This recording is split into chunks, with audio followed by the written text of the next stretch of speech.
NRA TV with Bill Whittle.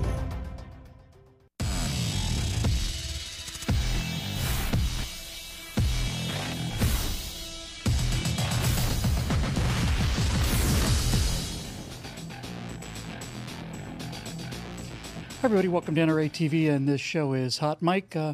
Hot Mike got his headshots back, and he didn't like them very much. He's in the back crying, which is not normally a problem, but the mascara is running down his face, so we expect to get him back up and running by tomorrow. Today we're going to be talking about a subject that you may have seen parenthetically, and one of the things that I'm trying to do with this show is to kind of link together a bunch of different things to kind of show you how the left works and the kind of psychology they have, some of the things that they do really well, and some of their weaknesses. And of all their weaknesses, their primary weakness, and it's a pretty big one, is that the way that modern progressivism is structured, it has to destroy itself. It destroys a lot of other things around it that are valuable and good and pure, but it ends up destroying itself, and it has to. It has to because of the way the psychology of the left is structured and by the political strategies they use. So when I say that the left eats itself, which will be the theme for the show today, I'm not talking about things like self-criticism. For example, here's a little clip of the response to the Democrats losing the race in Georgia. So let's roll that real quick.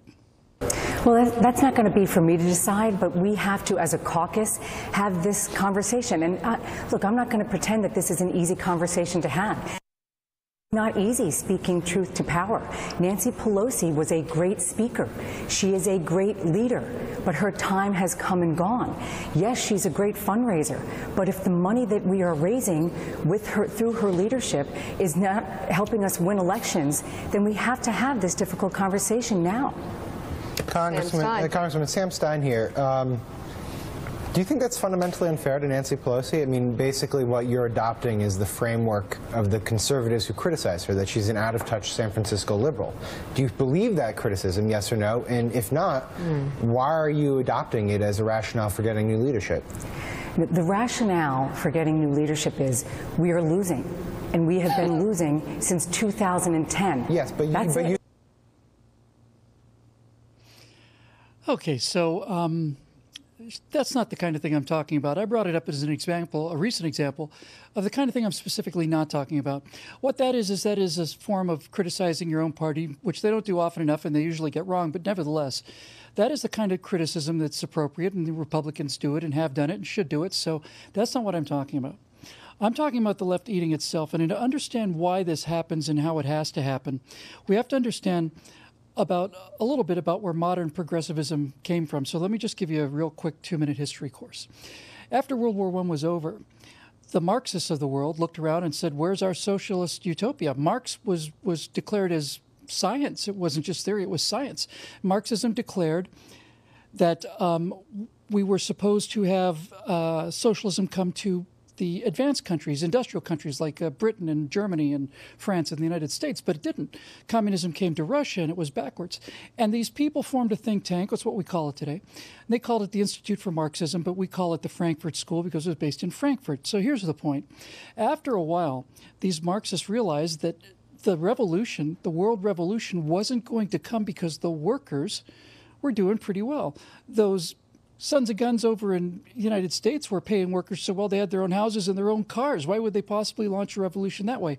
Now, you would think that rising living standards would make these Marxists happy, but that's not how they work. They need the political power. They need to tell people what to do. So in order to bring around their Marxist revolution, they decided that the new way to do this will be not with the workers, but with the dispossessed. That they would find all of the fringe groups in America. And their strategy was called critical theory, and the strategy is pretty simple. Instead of America working the way it's supposed to work, which is e pluribus unum, out of many one, somebody raises their hand, they become a U.S. citizen, they're as American as somebody whose family got off the Mayflower. Everybody gives up their old identities, they come to America as new people. That's what got us the strength that we have. But the left's current strategy is the precise opposite of that. Instead of it coming together, they've decided to divide America up into tribes, into little tribes. There's the gay community, there's the black community, Hispanic Americans, Asian Americans, lesbian Americans. It goes on and on and on and on and on. And the idea is not to have these tribes attack each other. The idea is to have these tribes attack the middle, the center of the country. That's how they'd bring about their workers' paradise here in the living hell of America. Now, here's the problem for them. if they're going to have identity politics, and if victimization is the highest form of virtue for the left, and it is, it's kind of like, this movie about the immortals, right? There can only be one. There's only one last person somewhere in America. There's a top victim. There's somebody who is the most oppressed person by their own rules. Here's where it gets interesting. The left will eat itself and destroy itself because it has to find victims. A great example of this was at the Oscars of a couple years ago, where all 20 of the major nominees, none of them were black. Let's look at what progressives had to say about, not about conservatives, about the most liberal, the most progressive people in the country, which is Hollywood. What were they doing and saying to themselves about themselves? Let's take a look. Well, it's really interesting. I've been nominated twice for Academy Awards. And I've never lost to a white person. The first time I lost to Denzel, the second time I lost to Forrest Whitaker. So for me, that was huge. So when I see this list and series of nominations that come out, and everybody is fantastic, and that's the complexity of this issue. Everyone is beautiful and deserving, and it's fantastic, but it feels like it's going the wrong direction. The Academy has the right to acknowledge whomever they choose, to invite whomever they choose. And now I think that it's our responsibility now to make the change. Maybe it is time that we pull back our resources and we put them back into our communities, into our programs, and we make programs for ourselves that acknowledge us in ways that we see fit, that are just as good as the so-called mainstream ones. I don't know. Here's what I do know. Begging for acknowledgement, or even asking, diminishes dignity and diminishes power. And we are a dignified people, and we are powerful, and let's not forget it. So let's recap, shall we? Jada Pinkett Smith is essentially saying to white Hollywood, again, the biggest, most liberal, most progressive people in the country, since you went a whole year without any black nominees, you're a whole bunch of racists. Therefore, we have to take our resources, meaning the black community, and spend it basically on ourselves, since we can't trust you white people to have us adequately represented. And by adequately represented, I guess that means that there must be at least one black actor or director in every category, which effectively means, Jada, which effectively means, if that's what you're calling for, regardless of talent, regardless of merit, then what you're really calling for is a best black actor category. And you want to talk about demeaning, and you want to talk about restricting and powerlessness, that's about as far as you get. So let's take a look at this from the outside, and in order to do that, let's bring in another friend of NRA TV. It's Tim Graham from the Ever Reliable Media Research Center. Tim, how are you? Good to see you. Good. All right. Tim, this kind of thing is, it's sometimes fun to watch. It's often destructive to watch, but it's not uncommon, is it, to see left-wingers arguing for who's got the greatest victimhood status and who most deserves the sainthood of being the most oppressed. I think awards shows are one of those things where they all get their affirmation. So it becomes to them something where they have, on some level, a right to be affirmed. And I think we all understand that when it comes to acting, it might be a little bit like figure skating. It's not, somebody's not faster than somebody else. Somebody's not necessarily more artistic than somebody else. When it comes down to it, I think we all understand the Oscars is a popularity contest. And what the Academy has been trying to do now is trying to load more minority voters into the popularity contest so that they don't get in this situation. So, I mean, and, it is, they've tried to fix it. I just meant to say, and they're having some success. Do you think that this last Oscar ceremony there was a remarkable film called La La Land, a big, enormous musical number, beautifully made, very intricate film, and it lost Best Picture to a film from Miami that was about a black teen and looked actually like it was shot on an iPhone. Do you think that that was the Academy basically offering up a sacrifice to this god of political correctness and laying out a mea culpa to show what swell people they are? There's one is more politically correct than the other. There's no doubt about that. La La Land was a movie that was not a politically conservative film, but as a film, it was a throwback. It was a reminder of the golden era of musicals. There haven't been a lot of movie musicals that aren't some sort of adaptation of a Broadway show. And it was wildly popular. You know, usually what we find is the film that wins the Oscar has the lowest box office. I mean, and I think that's what happened here again, is a film that didn't have much of an audience beat a film that was wildly popular. Quick final question for you here. The Academy Awards Oscar host that year was Chris Rock. And Chris Rock was bemoaning all of this and talking about the lack of diversity and so on. But Chris Rock is a guy who's come out very outspoken about the fact that he won't play colleges anymore because they're too politically correct. He says he's just simply not going to do it. And so it's a little hypocritical, isn't it, that the progressives who created this culture of, you know, who can be the biggest victim are now, and Bill Maher's doing the same thing, they're now rebelling and recoiling against these politically correct monsters that they've really done so much to create. Yeah, the comedians are especially sort of in the crosshairs here because they really want the ability to make fun of everyone. And especially when your comedy relies on a certain amount of shock value, you don't want that shock value to have you drive into a ditch, like Bill Maher using the N-word on Real Time. He thought that he was going to be edgy, and he ended up driving into a ditch. So, you know, the comedians are going to be the first people to actually complain. Maybe they'll create their own victimized class. I have no doubt that's on the way. And it's not just a ditch, Tim, it's widening into an absolute canyon. And you guys get to point it out to us pretty much all the time over at the Media Research Center. Thank you so much, Tim Graham, for joining us today. It's been a pleasure having you here. Thanks.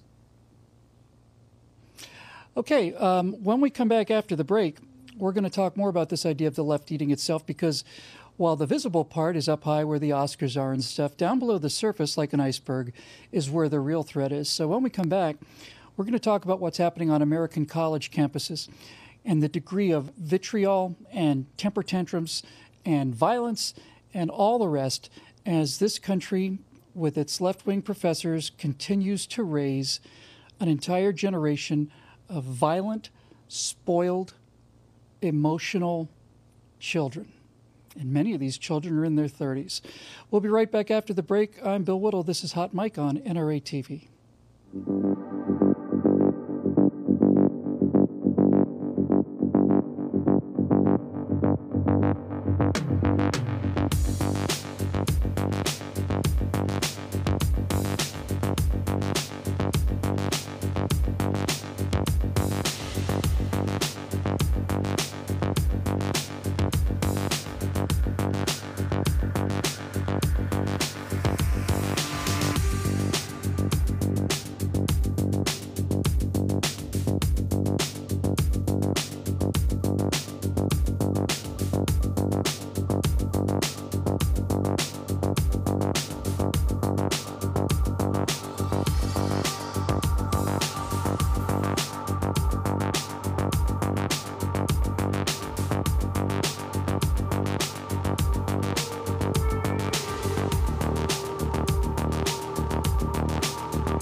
Coleon Noir, and inside this little black box is a new NRA TV app. With it, you can stay up to date with all of your Second Amendment news and NRA lifestyle programming on your HD TV. So download it now.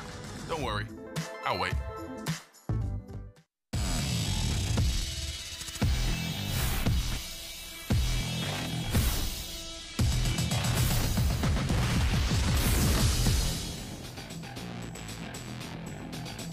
Hi, everybody. Welcome back to the show. We were talking about in this episode how the left not only eats itself, but is almost required to eat itself because of their politics. Because when you have victimhood politics, then you have to compete to see who can be the biggest victim.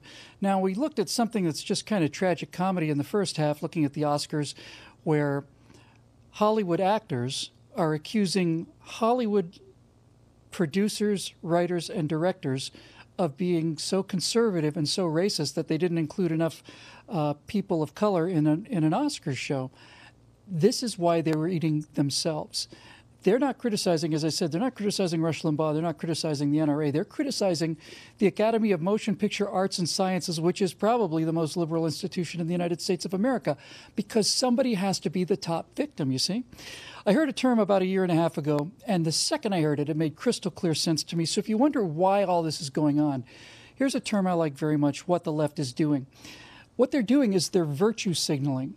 Well, what does that mean? Well, virtue signaling is how leftists not only communicate with each other, but it's how they rank each other. They're not allowed to compete in business. They don't have bigger cars than anybody else, not supposed to anyway. This entire young generation of millennials that are raised by the left, they can't compete in baseball games. They're not allowed to keep score. So what can they be good at? What are they allowed to compete at? Where does their self-esteem come from?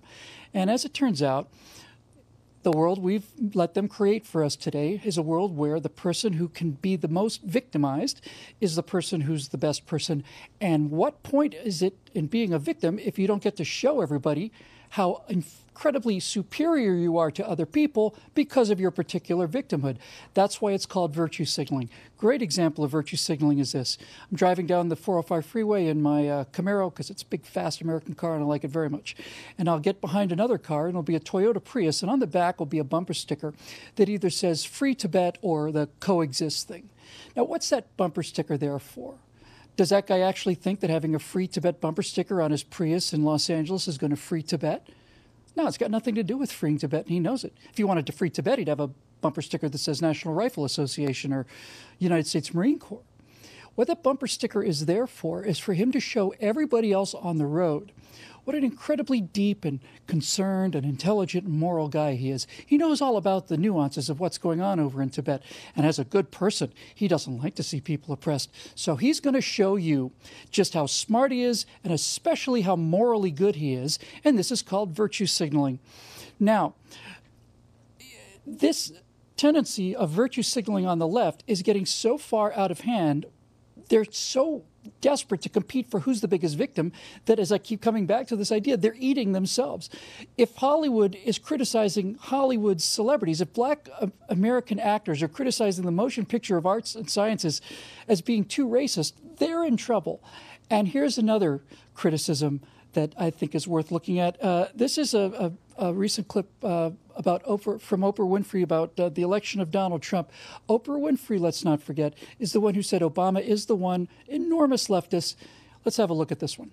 Maybe we don't need any of them. Maybe we don't need Trump. Maybe we don't need Obama. Maybe we don't need Clinton. Maybe all we need is... I see where you're going, Clayton. Oprah Winfrey. Oh, I didn't see Oprah coming. Right. Here's Oprah. Listen. I just saw President-elect Trump with President Obama in the White House, and it gave me hope. Good. Gave me hope. I mean, I have to say, just to hear President-elect Trump say that he had respect for President Obama, it felt that he had reached a moment where he was actually humbled by that experience. To hear President Obama say that he has renewed confidence in the peaceful transition, I think everybody can take a deep breath. It's all about unity. Everybody can take a deep breath now. Well, because... Well, I'm glad that Oprah is relieved about the peaceful transition of power. As we know, there wasn't a peaceful transition of power because of people like Oprah Winfrey's audience on the left. They're the ones who were doing the rioting and the protesting. Donald Trump behaved like a perfect gentleman, and and the left didn't. But here's what's interesting. This is Oprah Winfrey we're talking about. And for making a comment like that, she wasn't making a comment that said, I have become a Trump supporter. She didn't make a comment saying, I'm against repealing Obamacare. She simply said that having seen a picture of Obama and Trump in the White House together shaking hands made her feel more relaxed. And for this, she was pilloried, ripped to shreds by the left. How could you possibly do anything to make an excuse for this monster, this Hitler, this Nazi, executioner named Donald Trump? This is Oprah Winfrey that we're talking about. And so this is my entire point. They can't help themselves. And we can see this most clearly on America's college campuses, where we are growing the newest and freshest bunch of left-wing crybabies. These are the ones that really scare me. People like Jada Pinkett Smith, I just somewhat bored and slightly amused and mostly feel sorry for. But these young people that are being grown on college campuses today are really terrifying. So let's talk about Evergreen State College. I'm pretty sure it's in Colorado, not 100% sure. But Evergreen State College is perhaps the most liberal college in America. And that's saying something, because I've been to conservative colleges and they're unbelievably liberal now. Evergreen College had a tradition along with some other schools. And the tradition was this, that on one day out of the year, black students, or students of color, I suppose I should say, because it wasn't just black students, would not show up to school so that everybody else could see what the world would look like if the black people or the people of color weren't here. Well, okay.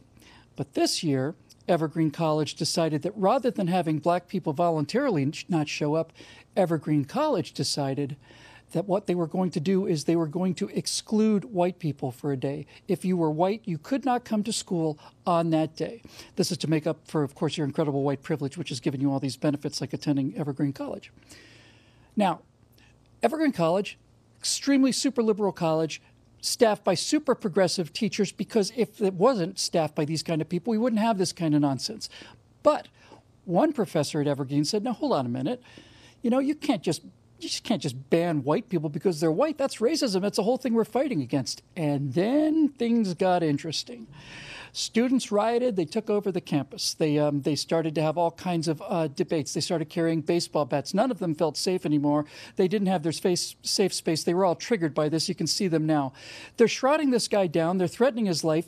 The professor who simply said it's racist to exclude white people was forced to leave campus under armed guard and had to conduct classes in a park because the police said they could not protect him from the tolerant, peaceful, diversity-loving students who simply could not abide the fact that one of their professors might point out that excluding people from school forcefully because of their skin color just might be racism. And they started to get violent. And they'll continue to get violent. And it's going to get worse and worse and worse until it finally doesn't get worse. And I think the reason I'm quite sure it's not going to get worse, that it will get worse, but that eventually it will essentially just burn itself out like any other catastrophe or any other catastrophic wildfire anyway, is because of a clip that I'm about to show you finally to wrap this up. Here are two students at an extremely liberal university. Take a good look at both of them, because these are both far left-wing progressives, and it's a little clip, about 40 seconds. Just catch a little bit of this interaction between these two very progressive, very, very, very progressive, diversity-loving left-wing college students. You're saying that I can't have a hairstyle because of your culture? Why? Because it's my culture. You know what bothers me. Do you know it was in Egyptian culture? Are you Egyptian? Nah, bro, I'm not. Are you Egyptian? No. Are you Egyptian? No, but it doesn't matter. Wait, where's Egypt? Tell me. You know what, girl? Where's Egypt? Dude, go. You have no right to tell me what I can wear. Huh? Where's Egypt? Yo, girl, stop touching me right now. Yo, girl, stop touching me right now. Come back. Get off of me. Come back, come back, come back. You put your hands on me, we'll learn. Well, learn what? Like, you makes some shit because of what the hair I have? That's no reason, yo. I don't need your disrespect. I don't need your disrespect. Why are you filming this? Just for everyone's safety. Come and see the violence inherent at the system. So there you go, right? This kid is wearing dreadlocks because he thinks it makes him in solidarity with the oppressed black people from all over the world. So that's his virtue signaling. He's trying to show everybody in the college by his demeanor, by his language, but especially by his dreadlocks. He's trying to demonstrate to all of the rest of the liberal progressives that he is really down with the struggle, and that he is really solidly on the side of the oppressed brown people all over the world, and is essentially saying, I'm ashamed of my just being white, so I'm going to wear dreadlocks to show everybody how down I am with it.